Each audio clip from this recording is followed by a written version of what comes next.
Vamos começar então? Fazer a prece de abertura?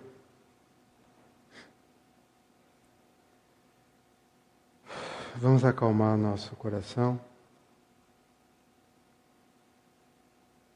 Tentar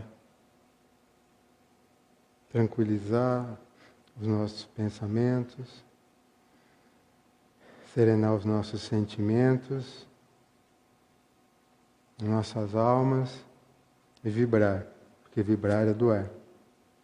Vibremos pela fraternidade e paz para a humanidade, para auxílio aos encarcerados e aos suicidas, por todos os enfermos de corpo e alma, pelos hospitais, manicômios e casas de idosos, pelas crianças abandonadas, as da rua e as dos lares em desarmonia,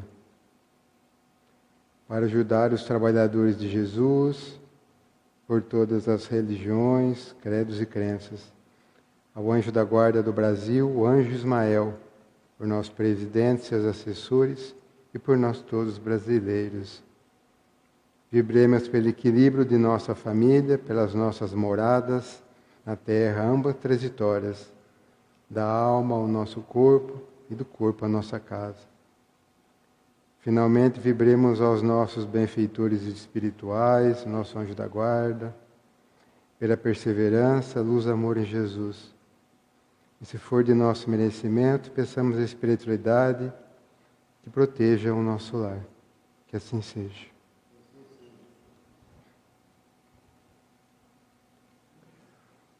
Pessoal, hoje eu escolhi como tema o enviado de Deus. É uma palestra bem curtinha,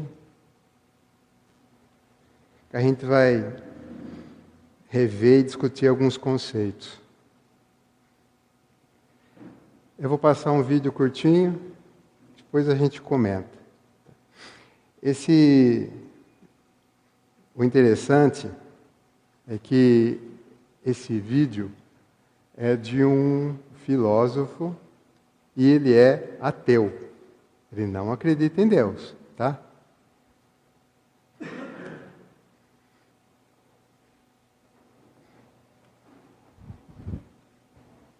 Tem alguns ouvintes perguntando se Deus existe. Se o professor Leandro Carnal tivesse essa resposta, eu já teria aberto a entrevista fazendo essa pergunta.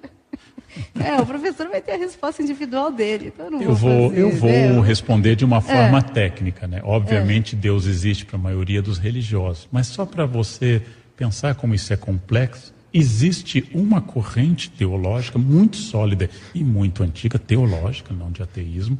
A gente chama por um nome complicado, teologia apofática, no qual eu digo, não, Deus não existe, porque existir é próprio dos seres. Você, Tânia, existe e eu existo. O universo existe, a Via Láctea existe, Deus não existe.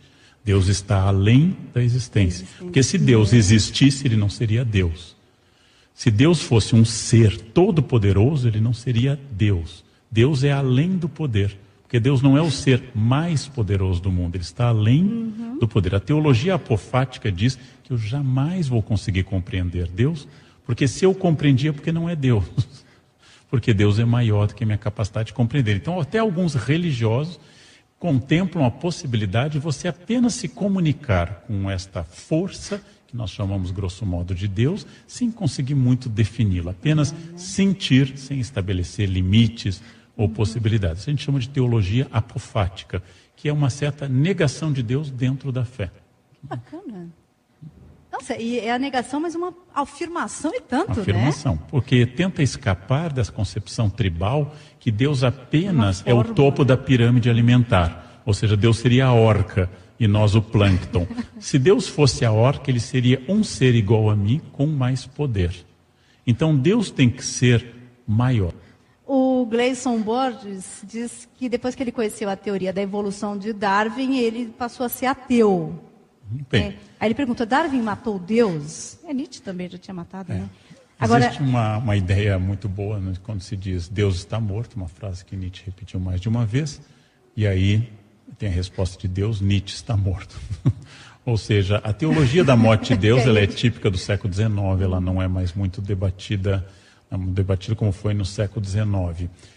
Existem muitos religiosos, eu vou citar um grande jesuíta, Teilhard de Chardin, que estudou a evolução, compartilhou das teorias darwinistas e outras, e não vê qualquer contradição entre uma natureza ordenada a partir da evolução, que para ele é ordenada por Deus, do que uma natureza ordenada a partir do criacionismo. Existem muitos que interpretam que é possível ler a Bíblia como uma grande metáfora cujo objetivo é dizer: Deus é o responsável por tudo. Não que ele tenha feito nessa ordem em 6 dias, mas ele é o responsável por tudo. E nenhum dia pode representar um espaço de 24 horas. Ou seja, essa ideia é aquilo que os judeus em particular, ao praticarem dentro da tradição da Kabbalah ou do registro do Talmud, que é a verdadeira interpretação do texto, e não a fidelização à letra, ou seja, a prisão à letra, a tentativa de ir além da interpretação. Isso existe também em religião. Só para dizer ao nosso caro ouvinte que é possível ler A Origem das Espécies, livro fundamental do século XIX, e é possível permanecer religioso. O Ivan Marra pergunta aqui se a conexão com Deus necessariamente precisa ser mediada por uma religião. Não, obviamente não, especialmente os místicos, por exemplo, a tradição sufi do islamismo, uma certa tradição racídica no judaísmo, os místicos, os santos do deserto no cristianismo também, eles são especificamente uma relação direta com Deus. Deus fala através dos profetas, de forma muito direta, profetas que denunciam a sociedade como Amós, ou que profetizam como Daniel e Isaías, e essas imagens são de uma relação bastante direta. Fora os santos, como o próprio Paulo, que pela tradição foi elevado aos céus, ou como o profeta Maomé, que teve também Al-Aqsa, teve uma elevação, que ele sonhou essa elevação que teria sido o contato dele direto com a expressão divina. Essas ideias mostram que, apesar das instituições religiosas, a religião é um fenômeno muito mais amplo do que isso, e a relação individual com a sua concepção de divindade é muito forte.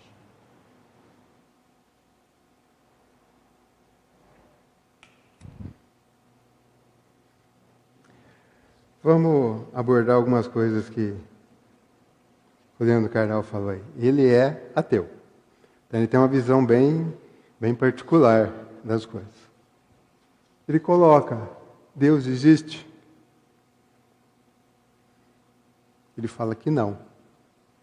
Dentro da concepção de que eu existo, um vaso existe, um espírito existe, mas Deus não faz parte do plano material e não faz parte do plano espiritual. Deus é fora disso, é uma outra coisa. Fica difícil de definir, por isso que eu quis abordar um pouco isso, que ele tem uma visão. Apesar de ser ateu, eu senti ele, me pareceu tão religioso, estranho, porque ele coloca, né, Deus como algo difícil de definir. E coloca, será que a gente vai conseguir um dia compreender totalmente Deus? Não. Nunca. Porque se um dia a gente conseguir compreender totalmente Deus, a gente vai ser Deus. Eu acho que não vai rolar. A gente pode se aperfeiçoar, ser um espírito superior, mas Deus é Deus. Tá? Então, nessa caminhada evolutiva, a gente vai entrando mais nas coisas de Deus, vai fazendo parte da gente isso. Mas a gente nunca vai conseguir realmente compreender totalmente Deus. E ele coloca... faz uma comparação com uma cadeia alimentar de Deus como se fosse uma orca, uma baleia lá de cima, e a gente como plâncton, né? Como se fosse uma cadeia alimentar. O mais forte vai comendo o mais fraco. Mas Deus está fora disso. Que Deus não é material. Deus não é espiritual. Deus é algo indefinível para a gente, né? No Livro dos Espíritos, na questão número 1, o que é Deus? Não quem é Deus, o que é Deus? Deus é a inteligência suprema, princípio de todas as coisas. Ele aborda também a teoria da evolução e a teoria do criacionismo, que é aquela teoria de Darwin, que os seres vão vão evoluindo, macaco, homem, né? A evolução das espécies. E uma corrente mais tradicional, que Deus criou tudo pronto e acabado, como ele fala, né? O cara perguntou, depois que eu conheci essa teoria da evolução, eu larguei de acreditar em Deus e fui ser ateu. Mas uma coisa não entra em contradição com outra, né? Eu entendo da maneira que Deus supervisionando tudo, inclusive a evolução, sabe, das espécies, Deus supervisionando, né? E Deus, ele é tão simples, é difícil qualificar Deus, né? Mas ele não faz questão de aparecer. Deus é anônimo. A gente não vê a mão de Deus. A gente vê só o produto do amor e da bondade dele. E finalmente ele coloca também a gente precisa ter uma religião para ter conexão com Deus. Não, obrigatoriamente não. A religião, ela nos ajuda. Ela religa, ela nos liga a Deus. É um meio para a gente conseguir ter mais facilidade nesse entendimento, nesse acesso. É obrigatório? Não. Ajuda. Ajuda bastante. Agora eu vou passar um outro vídeo, pequenininho também, só que eles acreditam em Deus. Ele faz algumas colocações bem interessantes.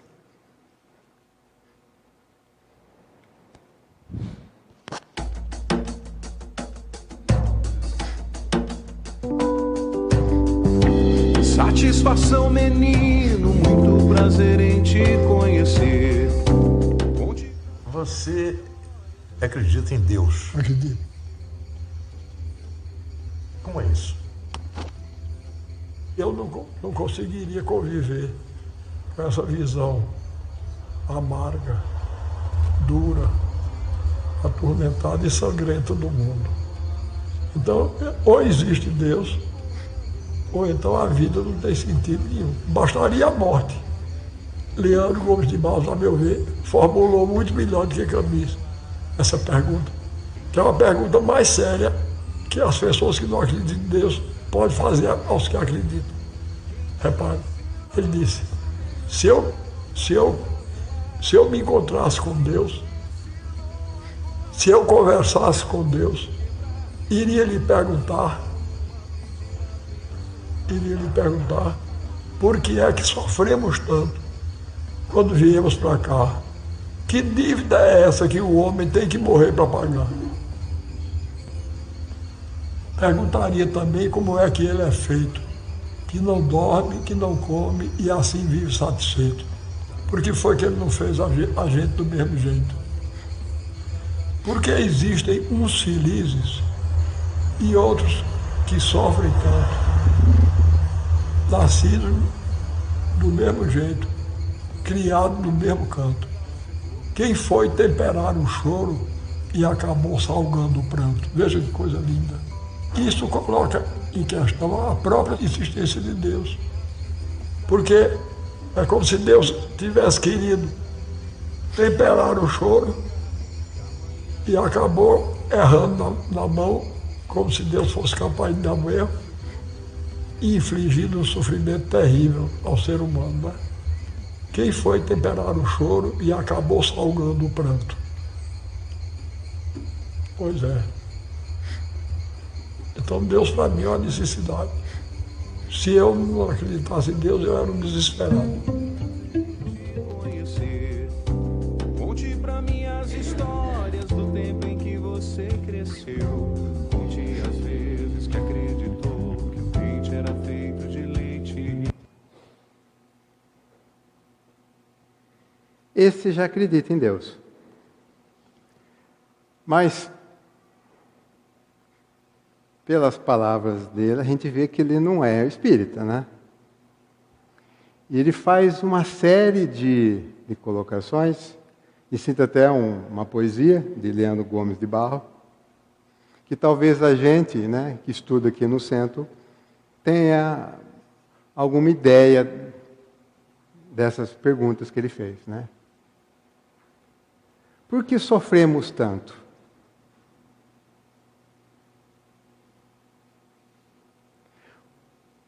Como é que Deus é feito? Ele não dorme, não come e vive satisfeito. Que ser é esse? Por que Ele não fez a gente do mesmo jeito, sem essas necessidades? Por que algumas pessoas são felizes e outras sofrem tanto? Se todo mundo nasce do mesmo jeito e vive no mesmo lugar, e termina com: será que Deus foi temperar o choro, foi colocar um pouquinho de sal, errou a mão e ficou muito salgado? E, consequentemente, salgou o pranto? Será que Deus errou? Será que é possível Deus errar? Será que a gente tem ideia ou noção para tentar responder essas perguntas? Eu acredito que se eu tivesse em alguma outra religião, eu ia ter muita dificuldade em imaginar resposta para isso. Mas o que é que a gente estuda na casa, o Espiritismo nos mostra um outro lado, o lado mais aprofundado dessas questões existenciais. Por que que a gente sofre quando vem para cá?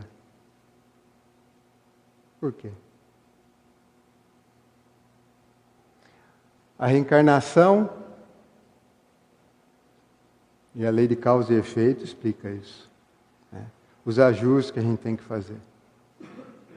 Infelizmente, a gente faz mais coisas, ou já fez mais coisas negativas do que coisas boas. E a gente vai colher as consequências disso.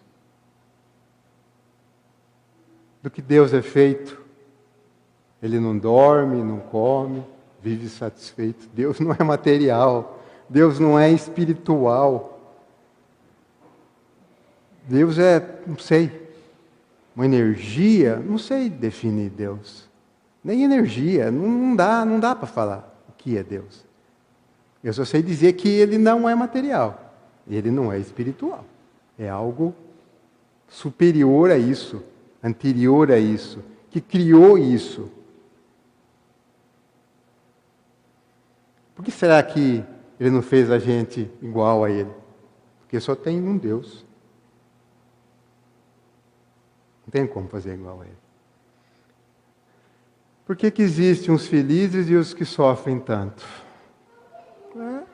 A reencarnação e a lei de causa e efeito nos mostra como funciona esse mecanismo. Às vezes esse feliz, a gente fez tanta besteira lá atrás, mas a gente tem uma encarnação, uma existência aqui feliz para dar uma aliviada, para a gente dar uma respirada e tentar ganhar um fôlego, para retomar o resgate, o aprendizado. Porque normalmente o aprendizado para a gente é muito doloroso. Será que Deus errou? Salgou o choro? Não.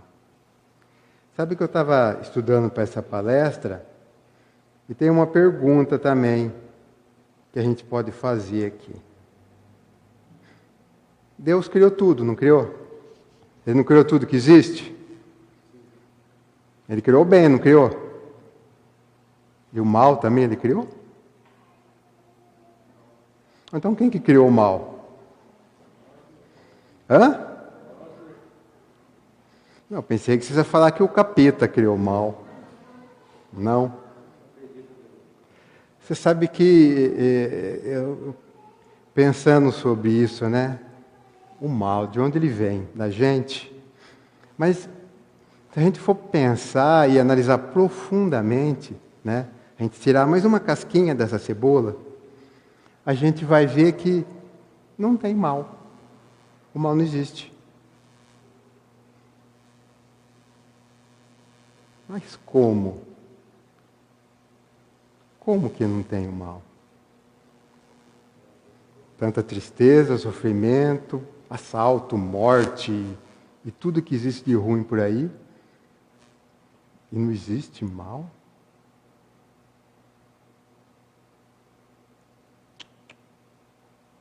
Então o que é isso? Ignorância.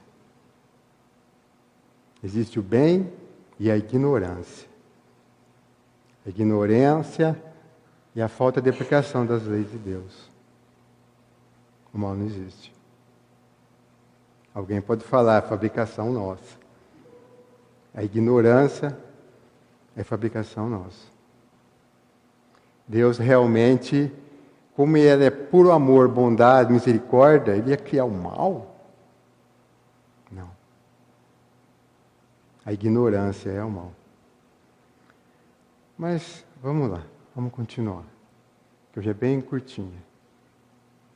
Tem uma passagem aqui, que é para dar sequência no que eu vou continuar falando. Em João, no capítulo 12.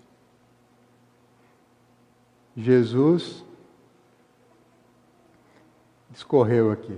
Quem crê em mim, não é em mim que crê, mas em quem me enviou. E quem me vê, vê aquele que me enviou. Eu, a luz, vim ao mundo para que aquele que crê em mim não permaneça nas trevas.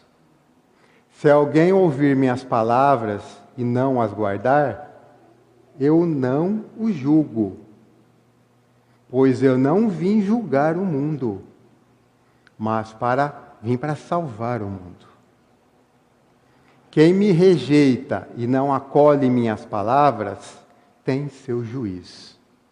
A palavra que proferi é que eu julgo, porque não falei por mim mesmo, mas o Pai, que me enviou, me prescreveu o que dizer e o que falar, e eu sei que seu mandamento é vida eterna.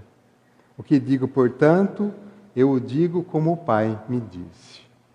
O que Jesus quer dizer aí? Basicamente, ele veio dizer aqui, gente, não é nada da minha cabeça. Eu vim aqui em nome do homem, estou passando para vocês. Não vim julgar ninguém, só vim tentar ajudar, tentar ensinar. Né? O ensinamento dele foi um ensinamento muito forte, muito, não sei, singular, único. Porque ele ensinou, teoricamente, e mostrou como é que faz. Né? Ele não veio com toda a pompa e toda a glória, como um rico, não, humilde, sem nada. Passou por todas as dificuldades que a gente passa, e mais ainda.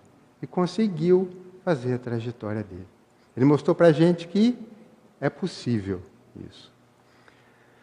Mas, então quer dizer que Deus, às vezes, envia pessoas aqui para a gente para servir de professor?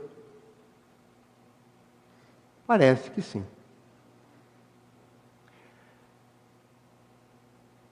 Avatar, mas não é do filme, viu?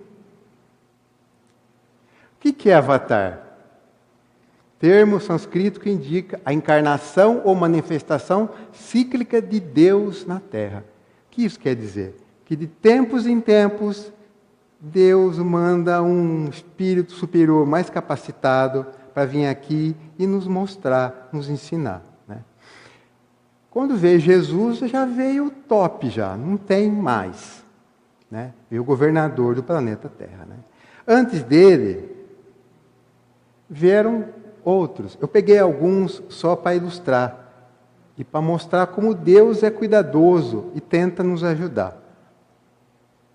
Olha, em 3.228 a.C., há quanto tempo isso? Há mais de 5.000 anos. Krishna, da Índia, que é... Eu peguei uma característica principal de cada indivíduo. Era o Deus do amor.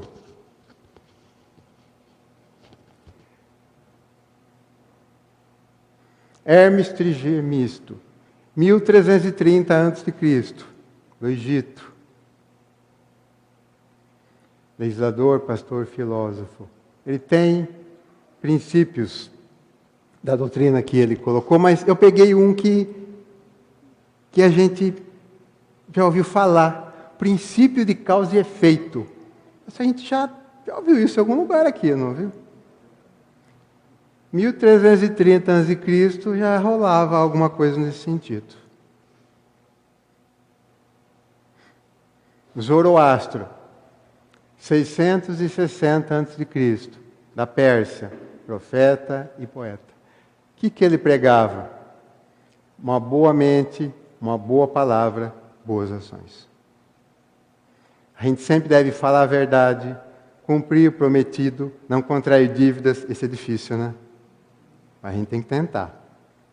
E uma regra de ouro. Coisa interessante isso, eu já ouvi isso também em algum lugar. Ages como gostarias que agissem contigo.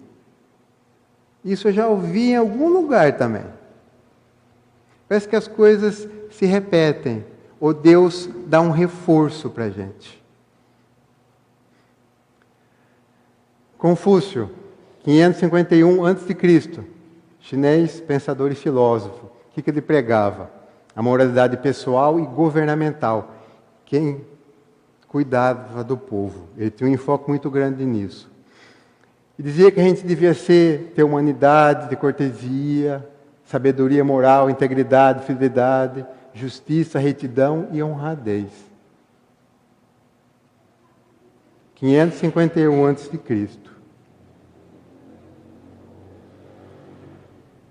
563, Siddhartha Gautama, Buda, eu já falei um pouco sobre ele já.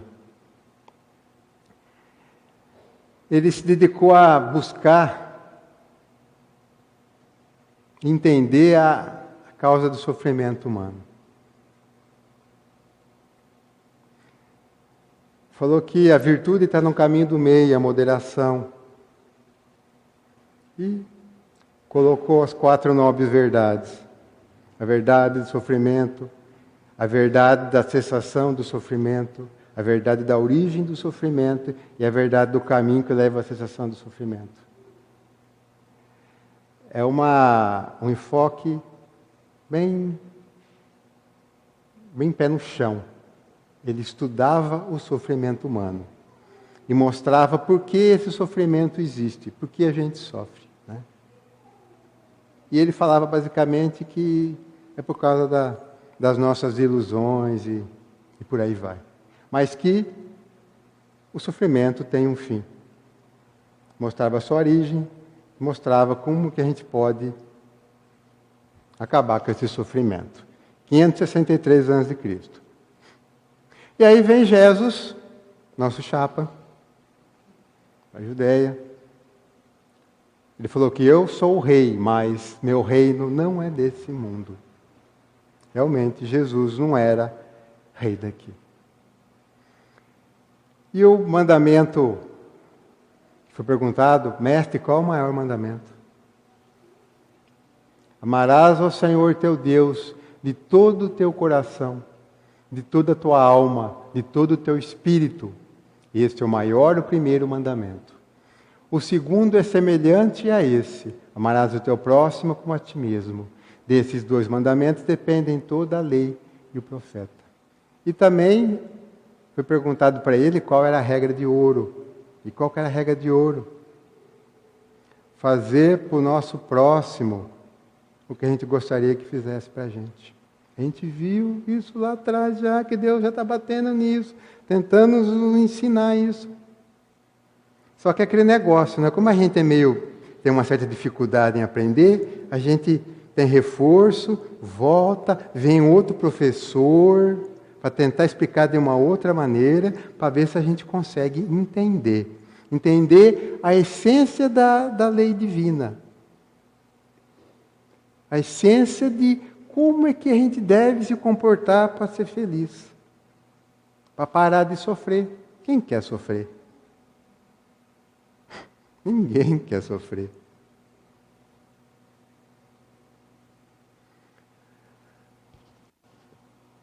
Mas por que toda essa gente aí?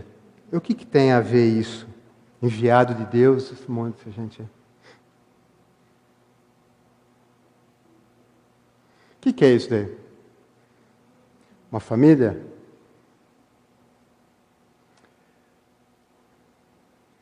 Então, gente, a família também foi enviada por Deus. É na família que a gente faz os ajustes mais difíceis. A gente tem um contato mais próximo. Porque é fácil. A gente vinha aqui no centro uma vez por semana, tem um contato superficial. E às vezes a pessoa me acha gente boa. Nossa, ele é bom, calmo, tranquilo. Vai perguntar para a patroa lá em casa. A casca que eu sou. Ela sabe. Então é na família que a gente tem que focar para aprender alguma coisa aqui. Eu bato de novo nisso. Família. Família, a nossa escola mais importante. Imagine se a gente chegasse aqui e vamos imaginar uma sociedade sem família. O que seria isso? Seria como animais. Quem ia ensinar a gente alguma coisa? Quem ia ensinar a gente o que é certo e o que é errado? Porque, naturalmente, a gente tende a fazer o mais fácil. E o mais fácil não é normalmente o correto. Porque se fala da porta estreita, caminho difícil. Realmente, a gente ser uma pessoa do bem é muito difícil, é muito complicado. A gente tem que se esforçar para isso. Tem que fazer uma força ativa, tem que se movimentar para isso. Se a gente deixar na banguela no ponto morto, não vai sair coisa boa, não.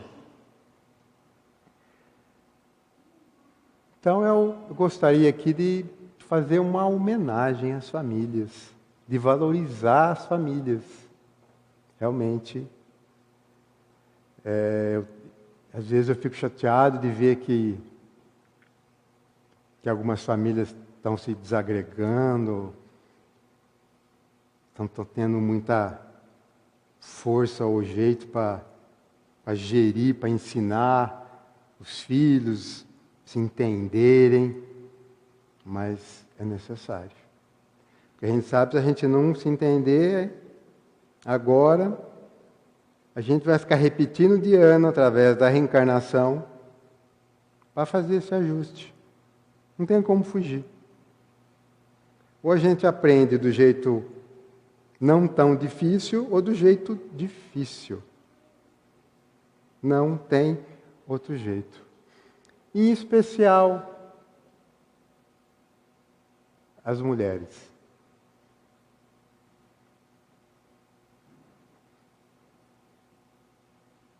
As mães. Que eu acho que é um artigo mais refinado. É um ser mais aprimorado. Por quê?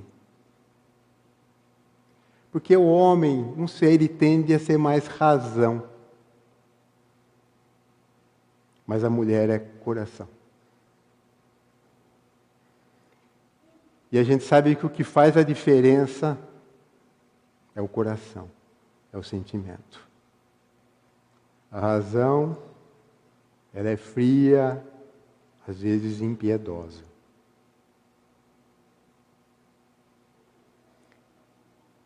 Por isso aqui meu reconhecimento às mulheres, em especial às mães. Pela luta, pelo esforço e pela dedicação. E realmente, elas são esteios da família.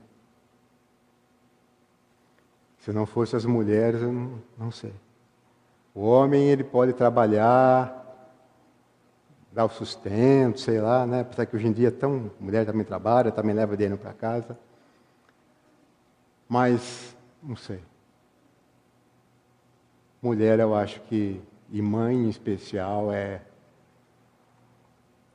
uma coisa muito especial. A gente devia realmente valorizar ainda quando a gente tem. as esposas que a gente tem dentro de casa. Porque, infelizmente, quando a gente perde isso, o ser humano tem esse problema, ele vai valorizar depois que ele perde. E aí fica difícil. Aí a gente tem que ter um pouco de paciência para numa dessas reencarnações ou no plano espiritual a gente se cruzar de novo. Então, vamos reconhecer as nossas mulheres, as nossas mães. Tá bom?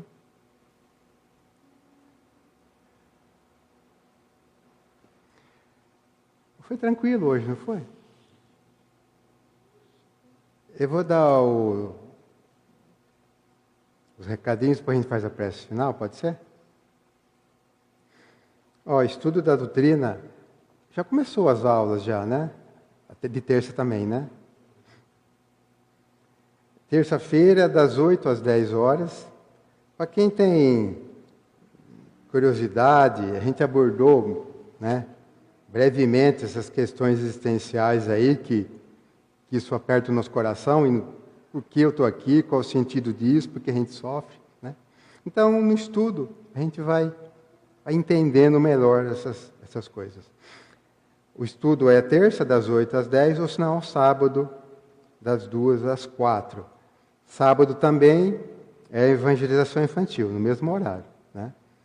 As crianças vêm, se os pais quiserem ficar com a gente também, aprendendo e estudando com a gente. O Evangelho no Lar é toda a última quinta-feira do mês. Desse mês vai ser o dia 28.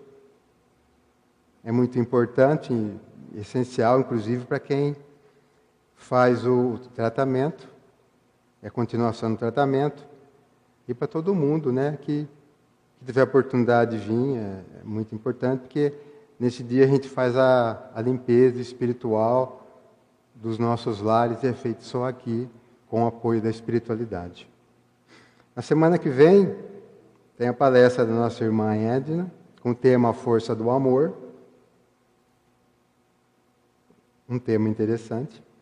Na semana seguinte, o José Gomes com o tema Ofensas. E no final do mês, Manolo Quezada, Marta, Maria e Lázaro. Ele é mais um show, né? Muito especial. Bom, vamos fazer a prece final? Só que eu gostaria de fazer uma coisa diferente. Vocês vão me ajudar? Então vamos lá.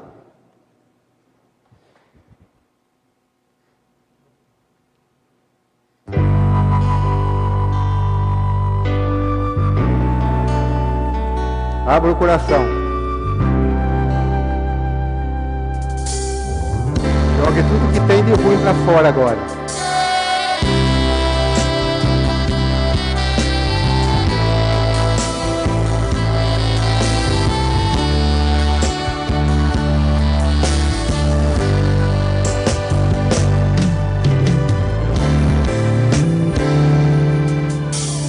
Deus está aqui neste momento.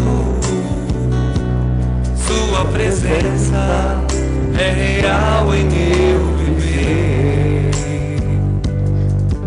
Entregue sua vida em seus problemas. Fale com Deus, Ele vai ajudar você. Deus te trouxe aqui para aliviar o seu sofrimento.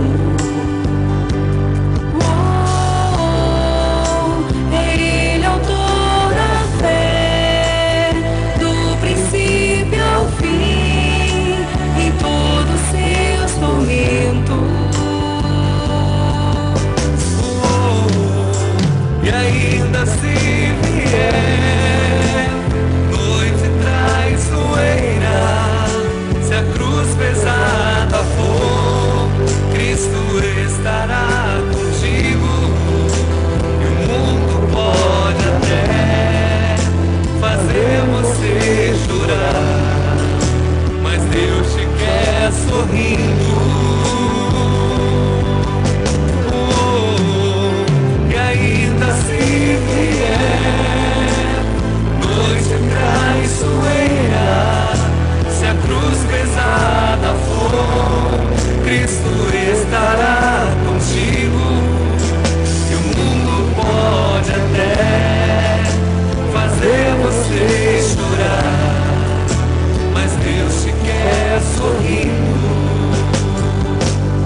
Legal, né?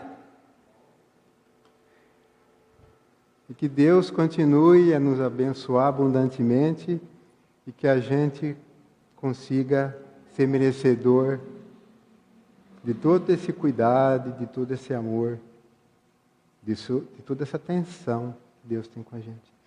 A gente possa absorver esses conhecimentos que Jesus nos trouxe e tentar colocando isso em nossa vida. Que Deus possa abençoar as nossas famílias, que realmente é o alicerce da nossa sociedade. Que a gente possa ir em paz e voltar aos nossos lares e encontrar lá tudo na perfeita harmonia. Que o Senhor nos acompanhe. Que assim seja. Obrigado, gente.